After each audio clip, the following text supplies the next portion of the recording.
यादगार तो है ना शास्त्रों में। सुदामा ने भगवान को क्या दिया? खुद तो भिखमंगा था, भीख मांगने से, और खुद भी नहीं, उसकी घरवाली ने जो कुच्चा करके चावल और पड़ोसियों से मांग मांग करके अच्छा व्यवहार करके लिया था, वो देखो उसमें से भी पूरा नहीं दिया। जो घरवाली ने दिया सुदामा ने उसमें से भी पूरा नहीं दिया, और वो भगवान ने लिया भी नहीं। 2 ही मुट्ठी चावल लिया।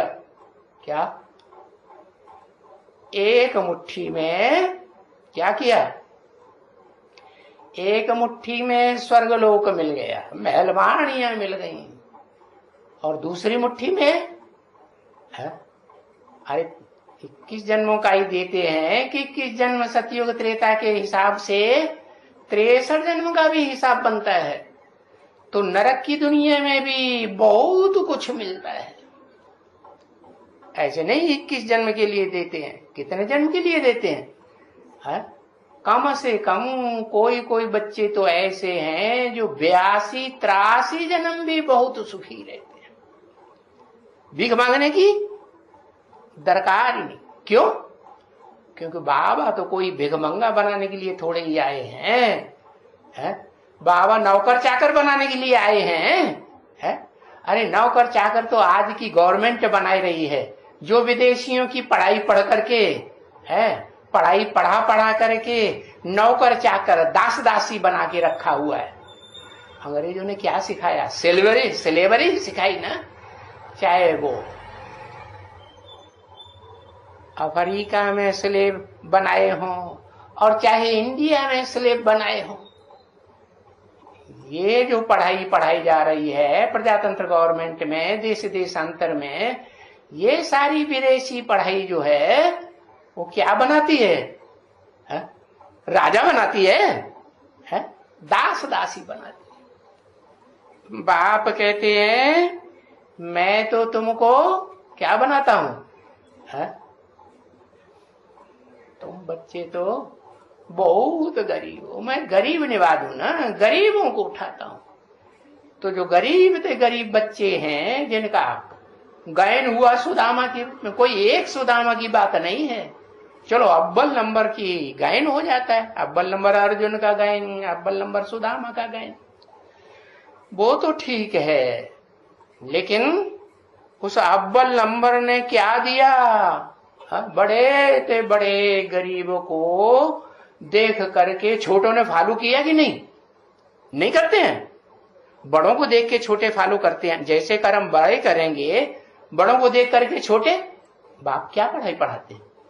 यही तो पढ़ाई पढ़ाते हैं कि बड़े जैसा कर्म करेंगे, उनको देख करके छोटे भी वैसे ही कर्म करें।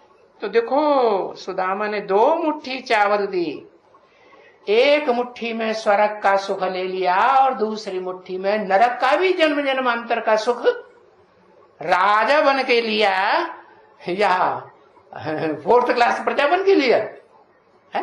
क्या लिया? राजा बन के लिया। वैसे गायन तो है कि राम राजा राम प्रजा राम साहूकार, लेकिन वो साहूकार भी बनता है तो बढ़िया से बढ़िया साहूकार बनता है या 4th क्लास साहूकार बनता है? हाँ, त्रेता में देखो बताते हैं शास्त्रों में क्या कि रामवली आत्मा थी तो न त्रेता में, तो क्या किया? कैसा साहूकार बना? ऐसा बड़ा साहूकार बना, ऐसे बड़े साहूकार बाप का बेटा बना। संगम युग में तो बड़े साहूकार का बेटा बनता है कि नहीं? ब्रह्मा से ही पढ़ाई पढ़ता है ना, ब्रह्मा से ही जन्म लेता है ना। दादा लेख रहा चौमुखी ब्रह्मा से नहीं लेता है ना। तो देखो पढ़ाई पढ़ी, उससे जन्म ले लिया, लेकिन साहूकार से जन्म लिया या गरीब से जन्म लिया? साहूकार से ही जन्म लिया ना। तो देखो शूटिंग हो रही है, रिहर्सल हो रही है, वो राम वाली आत्मा त्रेता के अंत में जाकर के जब जन्म लेती है साहूकार बाप से, तो साहूकार बाप तो नहीं ले पाता राजाई उतनी, लेकिन वो साहूकार बाप का बच्चा राम वाली आत्मा क्या करती है?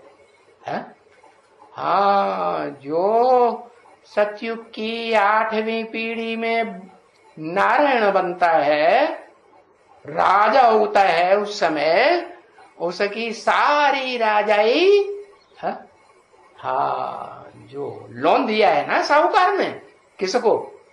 आखिरी 8वें नारायण को, वो सारी राजाई उससे छीन लेता है, ले लेता है, उसे भर के देनी पड़ती है। समझा? ये शूटिंग कहां हुई? वहां कोई भीख मांगने की दरकार पड़ती है सतयुग में? नहीं, कहां की बात है?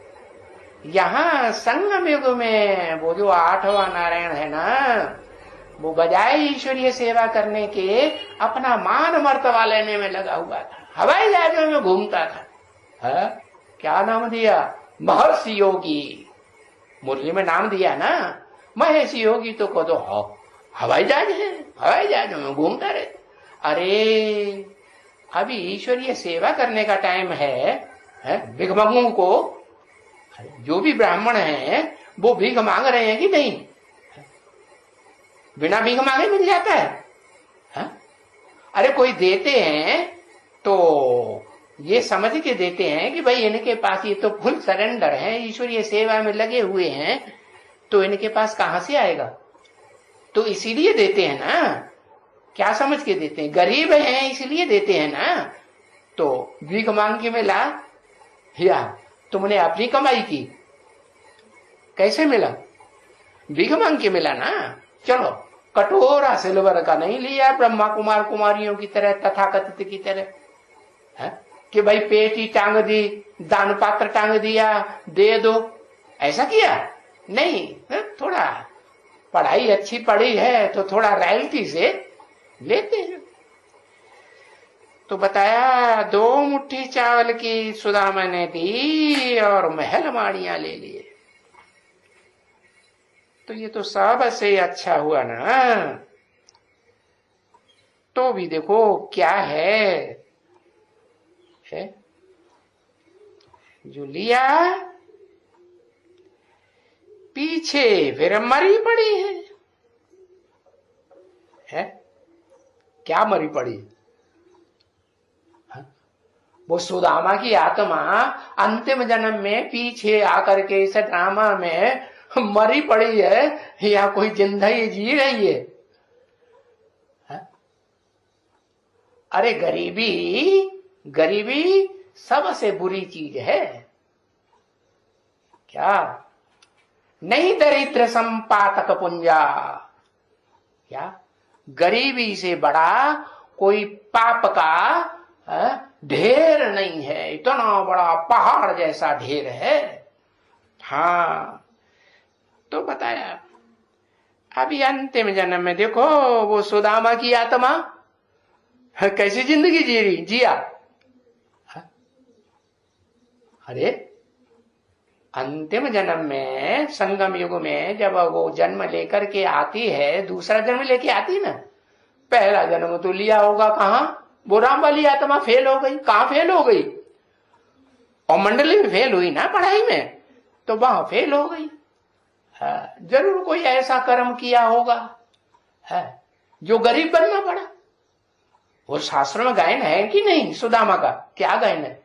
अरे गुरु माता ने 2 मुट्ठी चने दिए थे कि भाई जंगल में जाओ लकड़ियां काटने। तो गुरु माता ने कहा भूखे नहीं रहना, भूख लगे क्योंकि काम करते हो शरीर का, तो भूख लगेगी तो तुम दोनों लोग खा लेना। सुदामा भी और कृष्ण भगवान के लिए भी कथा लिख दी, दोनों खा लेना। सुदामा ने क्या किया पता है? सारे चने दूसरे पेड़ पे वो चढ़ा और कृष्ण दूसरे पेड़ पे चढ़ा। नीचे सांप था तो ऊपर चढ़ गए। सारे चने सुदामा ने खुद ही खा लिए। और कृष्ण तो जानते थे, टुकुर टुकुर देखते भी थे, हाँ ये खा रहा है। तो देखो ये अच्छा काम हुआ। चोरी की या नहीं की? हाँ, शास्त्रों में तो ऐसे लिख दिया है। प्रैक्टिकल बात क्या है? शास्त्रों में कोई प्रैक्टिकल बातें लिखी हुई हैं? हिस्ट्री है उनकी। जो हिस्ट्री बनाई जाती है वो तो एक एक बात की प्रूफ लेकर के हिस्ट्री बनती है ना, 2500 साल की। वो नहीं है। अभी बाप तो आकर के प्रैक्टिकल बताते हैं। क्या किया ओम मंडली में रामवाली आत्मा ने, है जिसका नाम शास्त्रों में सुदामा दिया। सो माने सुंदर, दाम माने धन संपत्ति। जिसने सुंदर धन संपत्ति कमा करके पदमा पदम भाग्यशाली बन गया। क्या लिया उसने? कौन सी सुंदर संपत्ति कमाई थी? ये कौड़ियां कमाई?